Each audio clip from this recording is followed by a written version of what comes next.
or hope to contribute in two areas. One is just to piggyback a little bit on what Dr. Gaddis and Sarah were commenting on, which circles around sort of understanding the environment for people in the diaspora when you're going back. In full disclosure, I've lived on the continent, I'm American, but I lived on the continent for about 25 years in 7 different countries and traveled to another 10. I think it is important to understand that the question or the idea of coming home is quite a complex one.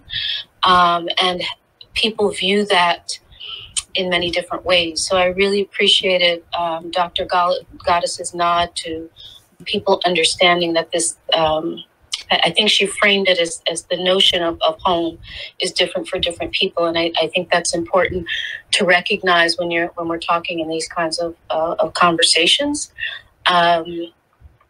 especially for people who have not, whose homes and generations have been in other places where they're really connected to.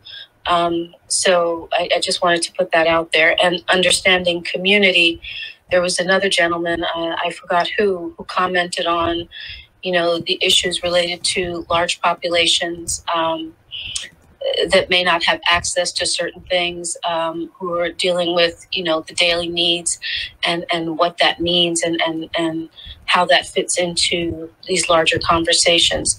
What I've appreciated a lot is that this room is talking in a lot of ways about balance, right? We need to look at issues around banking and sort of structure, but there are also social issues that cannot be ignored while you're addressing sort of larger structural issues. One of the things that I've been really reflecting a lot on is how can private sector work?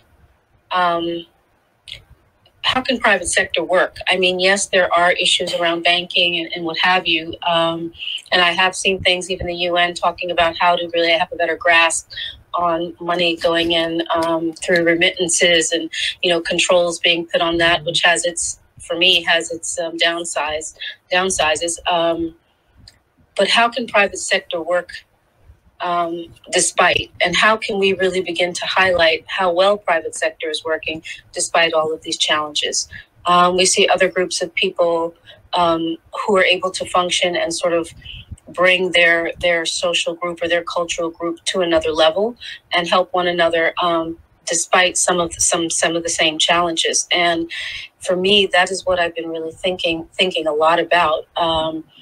That for us to really see movement, the movement is going to come despite government, despite the challenges that have been set up by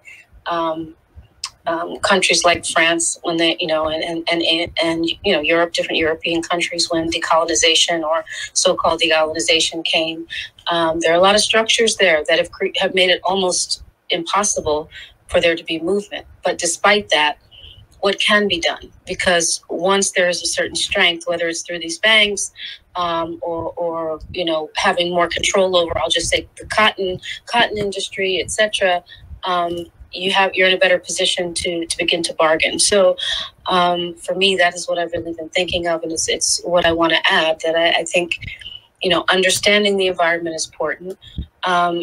Africans who use the term going home should understand that many people within the diaspora, from their perspective, are home because they have generations in which they're in the countries in which they're in, and they also have an invested interest there, while they can simultaneously have an investment or interest in how to support the continent. It's not necessarily a one way or one vision type of thing. Their loyalties can be in two different places, and that's okay as well, and that should be respected as well. And I'll land there. Thank you. That's the Cara Brown Ndiaye. She's the part of this the Pan-African movement, the Clubhouse, and she's been talking about and covers some of the challenges and issues that the African continent and African countries they face today. During these conversations, I myself, Dr. Patrick Ngula, was able to participate in making some of the contributions to some of the issues that the the countries in East Africa, in particular, that they're facing with respect to the recognitions of the diaspora and all these subjects. How can diaspora go back home? Here, Patrick Ngula, or Dr. Patrick Ngula, has continued with this conversation. Yeah, thank you so much for that perspective. Yeah, we totally understand, the generational part of it, where some folks have been in one place for generations. We totally understand that, and yeah, we take that as into consideration, and we really appreciate, the feedback and the perspective you have brought into this topic. So thank you so much for that. Anyone would like to add on what she said? Yes. This is Dr. Patrick Ngula. Originally, I'm from. I was raised and born in Tanzania, but I've lived here in the United States now for almost over 31 years. I'm a professor at the University of South Carolina here in Columbia. I'm in the School of Business. One thing that is really not bother me, but it's, and then I think it's a lack of understanding the challenges and issues that the whole continent of Africa is facing. It's the first is the boundaries that was put in place. I think I'm not a very good historian. I think after the First World War, and they divided the African continent, and that has created a lot of these challenges and issues from the languages. If you walk from north part of Africa all the way to South Africa, you'll find that thousands and thousands of languages people speaks out there. That was one of the I can say one of the issues or the challenge the continent of Africa is facing today in the 21st century. And then the second thing is the leadership. My parents, they were the first teachers in the continent of Africa. They were educated by the Germany and British, and they ended up working for the government. And then soon after they retired in the late 70s, they predicted some of these problems that we are facing today. And and the last thing is the education. I'll speak up about education about the East Africa, the country I'm from, Tanzania. The lack of education has created the weak graduates, and that weak graduates has created the weak institutions. And because of the bad education systems that we have today in East Africa, particularly in Tanzanians, that's where we see all these issues that has been created from weak institutions, from the private sectors all the way to the government agencies.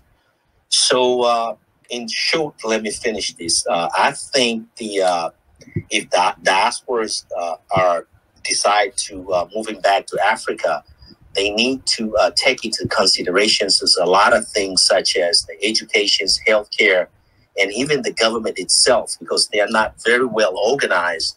And what I've seen from my home country is they are not even supporting diasporas. They look at the diasporas as a threat.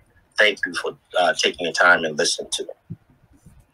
That was Dr. Patrick Ngula, myself here on this video, making a contributions to the clubhouse known as the Pan-African Movement. And the topic was, how can diaspora go back home to Africa? There was so many contributors during this discussion forum that lasted for almost 3 hours. So the question is, how are we moving forward with respect to the diaspora policy, in particular in East Africa and Tanzania? This is your presenter, Dr. Patrick Ngula, broadcasting live from Columbia, South Carolina studio. Thank you very much for listening. Your feedbacks and comments are welcome with respect to this topic. Even supporting diasporas, they look at the diasporas as a threat. Thank you for taking your time and listening to me. That was Dr. Patrick Ngula, myself here on this video, making a contributions to the clubhouse known as the Pan-African Movement. And the topic was, how can diaspora go back home to Africa? There was so many contributors during this discussion forum that lasted for almost 3 hours. So the question is, how are we moving forward with respect to the diaspora policy, in particular in East Africa and Tanzania? This is your presenter, Dr. Patrick Nguler, broadcasting live from Columbia, South Carolina studio. Thank you very much for listening. Your feedbacks and comments are welcome with respect to this topic.